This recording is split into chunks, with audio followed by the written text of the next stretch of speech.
Load bearing structures അതുപോലെ തന്നെ framed structures, രണ്ട് ടൈപ്പ് ഓഫ് സ്ട്രക്ചേഴ്സ് തമ്മിലുള്ള വ്യത്യാസമുണ്ട്. ഇത് പലർക്കും ഉള്ളൊരു സംശയമാണ്.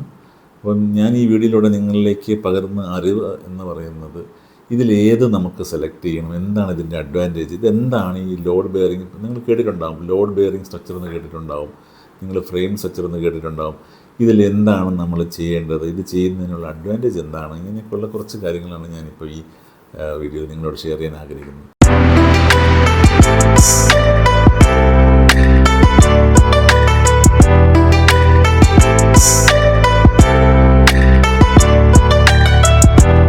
അതായത് നമ്മുടെ ലോഡ് ബെയറിംഗ് സ്ട്രക്ചർ എന്ന് പറയുന്നത് ഒരു വീടിൻ്റെ ഭാരം കംപ്ലീറ്റ് ആയിട്ട് അതിൻ്റെ വാളുകളിലൂടെ തന്നെ ഭൂമിയിലേക്ക് കൃത്യമായിട്ട് അതിൻ്റെ ഫൗണ്ടേഷനിലേക്ക് നമ്മൾ ട്രാൻസ്ഫർ ചെയ്യുന്ന ഒരു സ്ട്രക്ചറിനെയാണ് നമ്മൾ ലോഡ് ബെയറിംഗ് സ്ട്രക്ചർ എന്ന് പറയുന്നത്. അതായത് പഴയ നമ്മൾ ഏത് വീട് ശ്രദ്ധിച്ചാലും അറിയാം, വീടിൻ്റെ വെയിറ്റ് എന്ന് പറഞ്ഞാൽ അതിൻ്റെ ഭിത്തികൾ തന്നെയാണ്, അതിൻ്റെ ചുമരുകൾ തന്നെയാണ് ആ വെയിറ്റിനെ താങ്ങി നിർത്തി അത് താഴേക്ക് ഭൂമിയിലേക്ക് കൃത്യമായ ബെയറിംഗ് കപ്പാസിറ്റി എൻഷുർ ചെയ്തിട്ടുള്ള ഒരു സർഫസിലേക്ക് ട്രാൻസ്ഫർ ചെയ്യപ്പെടുന്ന, ഫൗണ്ടേഷനിലൂടെ ട്രാൻസ്ഫർ ചെയ്യപ്പെടുന്ന ഒരു സ്ട്രക്ചറിനെയാണ് നമ്മൾ ലോഡ് ബെയറിംഗ് സ്ട്രക്ചർ എന്ന് പറയുന്നത്.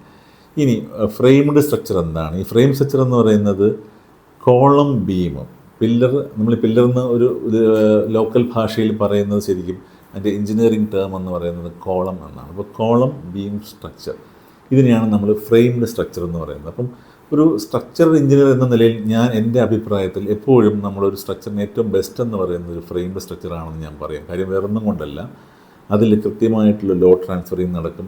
നമുക്ക് അതിനകത്ത് നമുക്ക് ആൾട്ടറേഷൻസ്, റൂമിലൊക്കെ നമുക്ക് ആൾട്ടറേഷൻസ് വരുത്താനൊക്കെ, കാര്യം ബേസിക് സ്ട്രക്ചർ മാറ്റാതെ റൂമിൽ നമുക്ക് ആൾട്ടറേഷൻസ് വരുത്താൻ പറ്റും. ചിലപ്പോൾ 2 മുറികൾ നമുക്ക് ചേർത്ത് ഒരു മുറി ആക്കണമെന്ന് വിചാരിച്ചോളൂ, ഇടയിലുള്ള ചെവര് നമുക്ക് പൊട്ടിച്ച് കളഞ്ഞാലും അവിടെ വെയിറ്റിന് ഒന്നും സംഭവിക്കുന്നില്ല. കാര്യം കൃത്യമായിട്ടുള്ള ഫ്രെയിമാണ് ലോഡിനെ, അതായത് നമ്മുടെ റൂഫ് മുതലുള്ള ലോഡിനെയാണ് ഞാൻ താഴോട്ട് ട്രാൻസ്ഫർ ചെയ്യുന്നത് ഈ ഫ്രെയിമിലൂടെയാണ്, അല്ലെങ്കിൽ ഈ കോളത്തിലൂടെ താഴെ കോളം ബീമിലൂടെ അത് കൃത്യമായിട്ട് താഴെ ഫൗണ്ടേഷനിലേക്ക് ട്രാൻസ്ഫർ ചെയ്യപ്പെടും. അപ്പോൾ അതുകൊണ്ട് തന്നെ എപ്പോഴും നല്ലത് എന്ന് പറയുന്നത് ഫ്രെയിം സ്ട്രക്ചറാണെന്ന് ഒരു സ്ട്രക്ചറൽ പോയിൻ്റ് ഓഫ് വ്യൂവിൽ ഞാൻ പറയും. പക്ഷേ ചിലപ്പോൾ അഫോർഡബിലിറ്റി എന്ന് പറയുന്ന ഒരു കാര്യം, ഇപ്പോൾ ചെറിയൊരു വീട് വയ്ക്കുന്ന ഒരാളിനെ സംബന്ധിച്ചോളം ഫ്രെയിം സ്ട്രക്ചർ ചെയ്യുക എന്ന് പറയുന്നത് ചിലപ്പോൾ കോസ്റ്റ് പാർട്ടിൽ ബെയർ ചെയ്യാൻ പറ്റില്ല എന്ന് പറയും. കാര്യം ഫ്രെയിം സ്ട്രക്ചർ എന്ന് പറയുമ്പോൾ സ്വാഭാവികമായിട്ട് കോളം വരും, കോളത്തിന് കമ്പി വരും, ബീം വരും, ബീമിന് കമ്പി വരും, ഇതെല്ലാം ഒരു അഡീഷണൽ കോസ്റ്റ് പോലെ തന്നെയാണ് വരുന്നത്. അപ്പം നമുക്കിതിനകത്ത് ഞാൻ ഇപ്പോൾ പല സ്ഥലങ്ങളിലും ഈ ഫ്രെയിം സ്ട്രക്ചർ സജസ്റ്റ് ചെയ്യുന്നതിൻ്റെ കാര്യം എന്ന് പറയുന്നത്, അതിൽ ബാക്കി നമുക്ക് ഈ വാളിലുള്ള മെറ്റീരിയലിൽ നമുക്ക് ഒരുപാട് കൂടിയ മെറ്റീരിയൽ ഉപയോഗിക്കേണ്ട കാര്യമില്ല. പലതരത്തിലുള്ള ഓപ്ഷൻസ് ഇപ്പോൾ ഉണ്ട്, പലതരത്തിലുള്ള പാർട്ടീഷൻസ് ഇപ്പോൾ അവൈലബിൾ ആണ്, ഇൻക്ലൂഡിങ് ഗ്ലാസ്. പ്രത്യേക രീതിയിലുള്ള പാർട്ടീഷൻസ് നമുക്ക് കൊണ്ടുവന്ന് നമുക്ക് കൃത്യമായിട്ട് അവിടെ നമ്മൾ ഉദ്ദേശിക്കുന്നതിൽ മോഡേൺ ആർക്കിടെക്ചർ രീതിയിൽ ചെയ്യണമെന്നുണ്ടെങ്കിൽ എപ്പോഴും നല്ലത് ഫ്രെയിം സ്ട്രക്ചറാണ്. പിന്നെ ഒരു പരിധി ഏരിയ കൂടുന്ന വീടുകൾ, 2500-3000 പുറത്തോട്ട് പോകുന്ന വീടുകളെല്ലാം ഫ്രെയിം സ്ട്രക്ചർ ചെയ്യുന്നത് തന്നെയാണ് നല്ലതെന്നാണ് എൻ്റെ അഭിപ്രായം. കാര്യം ലോഡ് ബെയറിംഗ് സ്ട്രക്ചർ ചെയ്ത് കഴിഞ്ഞാൽ നമുക്ക് ഒരുപാട് റെസ്ട്രിക്ഷൻസ് അതിനകത്തുണ്ട്. ഇനി കോസ്റ്റിൻ്റെ ആംഗിളിൽ പറയുമ്പോൾ ലോഡ് ബെയറിങ്ങും ഇതും തമ്മിലുള്ള കോസ്റ്റ് വ്യത്യാസം എന്ന് ചോദിച്ചു കഴിഞ്ഞാൽ ഒരു 20-25% കോസ്റ്റ് നിങ്ങൾക്ക് മാറ്റം വരും. കാര്യം എന്ന് പറയുന്നത് നമ്മൾ ഈ പറഞ്ഞ അങ്ങോട്ടും ഇങ്ങോട്ടും ലോഡ് ബെയറിങ്ങിൽ ഇപ്പോൾ നമുക്കിപ്പോൾ ഫ്രെയിം സ്ട്രക്ചർ ആണെങ്കിൽ നമുക്കിപ്പോൾ കട്ട വേണമെങ്കിൽ നമുക്ക് ചെറിയ കട്ട തിക്നെസ് കുറഞ്ഞ കട്ട ഉപയോഗിച്ച് നമുക്ക് വാളൊക്കെ ചെയ്യാൻ പറ്റും.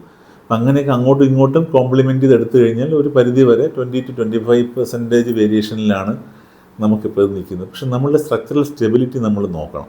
ഇപ്പോൾ ലോങ് റണ്ണിൽ വരുമ്പോൾ ശരിക്കും പറഞ്ഞാൽ ഇപ്പം സീസ്മിക് ഫോഴ്സുകൾ, എർത്ത് പോലുള്ള ഭൂമികുലുക്കം പോലുള്ള കാര്യങ്ങൾ വരുമ്പോഴും എല്ലാം ഈ ഫ്രെയിംഡ് സ്ട്രക്ചറിനെ സംബന്ധിച്ചിടത്തോളം ആഡഡ് അഡ്വാൻറ്റേജസ് ആണ് നമുക്ക് വരുന്നത്. അപ്പോൾ അതുകൊണ്ട് നമ്മൾ കൂടുതലും ഫ്രെയിം സ്ട്രക്ചറിലേക്ക് പോകുന്നതാണ് എപ്പോഴും നല്ലത്. അപ്പം ഇവിടുത്തെ ലോക്കലി ഉള്ള പ്രശ്നമെന്ന് പറഞ്ഞാൽ കോൺട്രാക്റ്റിൻ്റെ പ്രൈസിങ് എടുക്കുമ്പോൾ ഈ സ്ക്വയർ ഫീറ്റ് ബേസിസിലുള്ള പ്രൈസിങ് ഒരുപാട് കൺഫ്യൂസിങ് ആണ്. സ്ക്വയർ ഫീറ്റ് ബേസിസിൽ നമ്മൾ പ്രൈസിങ് എടുത്തു കഴിഞ്ഞാൽ അത് എത്ര കണ്ട് ശരിയാവും. ഞാനൊരു ഉദാഹരണം പറയാം. നിങ്ങളൊരു 1500 സ്ക്വയർ ഫീറ്റിൻ്റെ വീട് വയ്ക്കുമ്പോൾ അതിനകത്തൊരു 3 ടോയ്ലറ്റ് ഉണ്ടെന്ന് വെച്ചോ.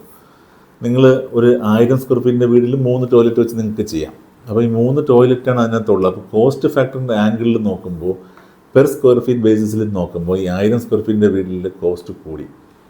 മനസ്സിലായില്ലേ? അപ്പോൾ അതുകൊണ്ട് ഒരിക്കലും ഇതൊരു കമ്പയറബിൾ മെഷർ അല്ല. ഈ സ്ക്വയർ ഫീറ്റ് കോസ്റ്റ് എന്ന് പറയുന്നത് ഒരു തമ്പ് റൂൾ എസ്റ്റിമേഷന് വേണ്ടിയിട്ട് പണ്ടുണ്ടാക്കിയ ഒരു സിസ്റ്റമാണ്. അത് പക്ഷേ ഇപ്പോൾ ഒരു സ്റ്റാൻഡേർഡ് ഫോർമാറ്റായിട്ട് മാറ്റുമ്പോൾ, കാര്യം ഇതിനകത്ത് മെനക്കെടാൻ വയ്യാത്തതുകൊണ്ട് ഇതിനകത്തുള്ള കൃത്യമായ എസ്റ്റിമേറ്റ് എടുത്തിട്ട് ഐറ്റം റേറ്റ് തിരിച്ച് കോൺട്രാക്റ്റ് കൊടുക്കാനും അത് ബില്ല് വെച്ച് ബില്ലബിളായിട്ട് ചെക്ക് ചെയ്യുകയും ചെയ്യാൻ പറ്റാത്ത ഒരു ടൈമും ഇല്ലാത്തത് കൊണ്ടാണ് ആളുകൾ ഈ സ്ക്വയർ ഫീറ്റ് ബേസിസിൽ പോകുന്നത്. അപ്പോൾ ഇതിനകത്ത് സ്ക്വയർ ഫീറ്റ് ബേസിലുള്ള പ്രശ്നം എന്ന് പറഞ്ഞാൽ വിൻ വിൻ സിറ്റുവേഷൻ ഇല്ല അവിടെ. ഒന്നുകിൽ കോൺട്രാക്ടർ കൂടുതൽ പ്രോഫിറ്റ് ഉണ്ടാക്കും, ഇല്ലെന്നുണ്ടെങ്കിൽ ക്ലയൻറ്റ് കൂടുതൽ പ്രോഫിറ്റ് ഉണ്ടാക്കും. ഇതിലാണ് സംഭവിക്കുന്നത്. കാര്യം പലപ്പോഴും പല അഡീഷൻസ് വരുമ്പോൾ ഈ സ്ക്വയർ ഫീറ്റ് പ്രൈസിങ്ങിൽ നമുക്കിപ്പോൾ സ്ക്വയർ ഫീറ്റ് പ്രൈസിങ് സംബന്ധിച്ചുള്ള ഒരു കോൺട്രാക്റ്റിന് കൂടുതൽ ഏരിയ ഉള്ളൊരു വീടാണെങ്കിൽ അത് ലാഭകരമാണ്. പക്ഷേ ഒരു കോൺട്രാക്ടറിൻ്റെ പോയിൻ്റ് ഓഫ് വ്യൂവിൽ, ഞാനൊരു കോൺട്രാക്ടർ കൂടി ആയതുകൊണ്ടാണ് ഞാൻ പറയുന്നത്, ഒരു കോൺട്രാക്ടറിൻ്റെ പോയിൻ്റ് ഓഫ് വ്യൂവിൽ വരുമ്പോഴത്തേക്കും അതിനകത്ത് നഷ്ടമാണ്. ഏരിയ കുറയും തോറും നമുക്ക് പ്രൈസ് നഷ്ടമായിട്ട് വരും. അത് ഫീസിബിലിറ്റി കുറയും. ഇപ്പോൾ ഫീസിബിലിറ്റി കുറയുമ്പോഴത്തേക്ക് എന്ത് സംഭവിക്കും? ഇപ്പോൾ ഞാനെന്നല്ല, ഏതൊരു ബിൽഡറോ കോൺട്രാക്ടറോ ആയാലും ഈ ലാഭം കുറയുന്ന ഒരു ഘട്ടം വരുമ്പോഴത്തേക്കും അവിടെ ഒരു ഇൻവോൾവ്മെൻറ്റിൻ്റെ ഒരു കുറവ് വരാനുള്ള സാധ്യതയുണ്ട്. കാര്യം വേറൊന്നും കൊണ്ടല്ല, എങ്ങനെയെങ്കിലും അത് ചെയ്ത് തീർത്ത് എക്സിറ്റ് ചെയ്ത് പോവുക എന്നുള്ള ഒരു മെൻറ്റാലിറ്റിയിലേക്ക് പോകും. കാര്യം നമ്മൾ ഈ പലരും ശ്രദ്ധിക്കുന്ന അല്പലാഭം പെരും ചെയ്തെന്നുള്ള ഈ അല്പലാഭത്തിലേക്ക് കോൺസെൻട്രേറ്റ് ചെയ്തുകൊണ്ട് ഒരു കാരണവശാലും വർക്ക് കൊടുക്കരുത്. കാര്യം നിങ്ങൾക്ക് അപ്പം കിട്ടുന്ന 1-2 ലക്ഷം രൂപയുടെ ലാഭമായിരിക്കും നിങ്ങൾ ഇതിനകത്ത് ഒരു കോൺട്രാക്റ്റിനെ ഡിസൈഡ് ചെയ്യുമ്പോഴത്തേക്കും നിങ്ങൾ ഒരു പാരാമീറ്ററായിട്ട് വയ്ക്കുന്നത്. പക്ഷേ നിങ്ങൾക്കൊരു ലോങ് റണ്ണിൽ ഒരു എക്സ്പെർട്ട് ചെയ്ത ഒരു വീട് വേണമോ, അല്ലെങ്കിൽ ഒരു എക്സ്പെർട്ടൈസ് ഇല്ലാത്ത ഒരാൾ ചെയ്ത വീട് വേണമോ? ഇപ്പോൾ എക്സ്പെർട്ടൈസിനും പലരും പറയും, ചെയ്ത് എക്സ്പെർട്ടൈസ് ചെയ്തിട്ടുള്ള കുറേ ആൾക്കാർ, ഇപ്പോൾ മേസ്തിരിമാർ മാറി കോൺട്രാക്ടറായി വരുന്ന ആൾക്കാരുണ്ട്. അപ്പോൾ അവരങ്ങ് കോൺട്രാക്ടറായിട്ട് മാറിക്കഴിയുമ്പോൾ അവരുടെ എക്സ്പീരിയൻസിനെ ഒന്നും വില കുറച്ച് കാണുന്നതല്ല. പക്ഷേ ഒരു എഞ്ചിനീയറിംഗ് സൈഡിൽ വെയിറ്റേജ് ഉള്ള ഒരു കോൺട്രാക്ടർ ഒരു പ്രോജക്റ്റ് ചെയ്യുമ്പോൾ അതിനകത്ത് വരുന്ന സേവിങ്സും ഇൻവോൾവ്മെൻറ്റും എന്ന് പറയുന്നത് വളരെ കൂടുതലാണ്. അപ്പം നിങ്ങളത് മനസ്സിലാക്കിയിട്ട് വേണം ഒരു കോൺട്രാക്റ്റ് അവാർഡ് ചെയ്യാൻ. ഇപ്പം ഞാൻ നേരത്തെ പറഞ്ഞു ലോഡ് ബെയറിംഗ് സ്ട്രക്ചറിൻ്റെ കാര്യമാണ് നമ്മൾ പറഞ്ഞു തുടങ്ങിയെങ്കിലും ഇതിൽ എല്ലാ എൻഡിലും വരുമ്പോഴത്തേക്കും നമ്മൾ ശ്രദ്ധിക്കാനുള്ളൊരു കാര്യം, ഈ അൾട്ടിമേറ്റ്ലി ആർക്കാണ് ഈ വീടിൻ്റെ ഒരു കോൺട്രാക്ടറും എല്ലാം ഹാൻഡ് ഓവർ ചെയ്തിട്ട് എക്സിറ്റ് ചെയ്ത് പോയി കഴിഞ്ഞാൽ പിന്നെ ഈ വീടെന്ന് പറയുന്നത് ഇദ്ദേഹത്തിന് വീടിൻ്റെ ഉടമസ്ഥനെ സംബന്ധിച്ചിടത്തോളം ഒരു പരിധി ചില ഫിനാൻഷ്യൽ ടേംസിൽ അത് ലയബിലിറ്റി ആണെന്ന് പറയും. പക്ഷേ അത് അസറ്റാണോ ലയബിലിറ്റി ആണോ എന്നുള്ള ക്വസ്റ്റ്യൻ ഒരു ഫിനാൻഷ്യൽ ക്വസ്റ്റ്യനാണ്. പക്ഷേ സ്റ്റിൽ അയാളാണ് ഇതെല്ലാം അനുഭവിക്കാനുള്ളത്. ഇപ്പം നമ്മളൊരു ചെറിയ ലാഭം കിട്ടാൻ വേണ്ടിയിട്ട്, കാര്യം എനിക്ക് അനുഭവങ്ങളുള്ളത് കൊണ്ടാണ് ഞാൻ പറയുന്നത്. കാര്യം പലപ്പോഴും നമ്മൾ ഒരു പ്രോജക്റ്റിന് പ്രപ്പോസലോ അല്ലെങ്കിൽ ഒരു കൊട്ടേഷനോ കൊടുക്കുമ്പോൾ കമ്പയർ ചെയ്യപ്പെടുന്നത് ആരുമായിട്ടാണെന്നുള്ളത് നമ്മൾ വളരെ കാര്യം ഞാൻ ഈ ഫീൽഡിലേക്ക് വന്നിട്ട് എഞ്ചിനീയറിംഗ് പഠിച്ച് 25 വർഷത്തെ എക്സ്പീരിയൻസുമായിട്ട് നിൽക്കുന്ന ലെവലിൽ നിന്ന് ഞാനൊരു കൊട്ടേഷൻ കൊടുക്കുന്ന സമയത്ത് അത് റിവ്യൂ ചെയ്യപ്പെടുമ്പോൾ ഓഫ് കോഴ്സ് കോസ്റ്റ് ഒരു പാരാമീറ്റർ അല്ലെന്നൊന്നും ഞാൻ പറയുന്നില്ല, എല്ലാവർക്കും ബഡ്ജറ്റ് ഒരുപോലെ ആയിരിക്കില്ല. പക്ഷേ ഇത് കമ്പയർ ചെയ്യപ്പെടുന്നത് ഇപ്പോൾ apple to be compared to an apple എന്ന് പറയുന്നത് പോലെ തന്നെ ഇതുപോലുള്ള ക്വാളിഫൈഡ് ആയിട്ടുള്ള കോൺട്രാക്ടേഴ്സിൻ്റെ കോട്ടുമായിട്ട് കമ്പയർ ചെയ്താൽ കുഴപ്പമില്ല. ഇത് പക്ഷെ പലപ്പോഴും നമ്മൾ ഈ പറയുന്ന പോലെ എങ്ങനെയെങ്കിലും വർക്ക് കിട്ടിയാൽ മതി എന്ന് വിചാരിക്കുന്ന ഏകപ്രസ്ഥാനങ്ങൾ, ഇപ്പോൾ ഒരു കമ്പനി എസ്റ്റാബ്ലിഷ്മെൻറ്റിൽ വർക്ക് ചെയ്യുന്ന ആളുകളും ഈ വൺ മാൻ ഷോ ചെയ്യുന്ന ആൾക്കാരുമുണ്ട്. വൺ മാൻ ഷോ എന്ന് പറയുമ്പോൾ അയാൾക്കൊരു ഡിപ്പെൻഡബിലിറ്റി ഫാക്ടർ എത്രമാത്രം ഉണ്ടെന്നുള്ളത് നമുക്ക് വ്യക്തിയെ ആശ്രയിച്ചിരിക്കും. ഞാൻ ഒരാളെയും മോശമായി കാണുന്നില്ല. പക്ഷേ സ്റ്റിൽ ഒരു കമ്പനി സംബന്ധിച്ചോളം അതിനൊരു ടീം ഉണ്ടാവും. ആ ടീം ഓഫ് എഞ്ചിനീയേഴ്സിന് അവരുടെ ഓവർഹെഡ്സും എല്ലാം ബെയർ ചെയ്യുന്ന രീതിയിലായിരിക്കും ഒരു കമ്പനി കോട്ട് ചെയ്യുന്നത്. അപ്പോൾ ആ കോട്ടിനെ ബേസ് ചെയ്ത് ഒരു മാർക്കറ്റിലൊരു റേറ്റ് ഉണ്ടോ എന്നുള്ളതാണ് ഇവിടുത്തെ ക്വസ്റ്റ്യൻ. മാർക്കറ്റിലൊരു 10 കോൺട്രാക്ടേഴ്സ് ഇന്ന സ്ക്വയർ ഫീറ്റിന് 2500 രൂപയ്ക്ക് ചെയ്യുന്നെങ്കിൽ ഇവിടെ പ്രിവെയിലിംഗ് റേറ്റ് 2500 രൂപ എന്ന് ഡിസിഷൻ എടുക്കും. പക്ഷേ ഈ ഓരോ പ്രോജക്റ്റും യുണീക്കാണ്, ഓരോന്നും കേസ് ടു കേസ് വേരിയേഷൻ ഉണ്ട്.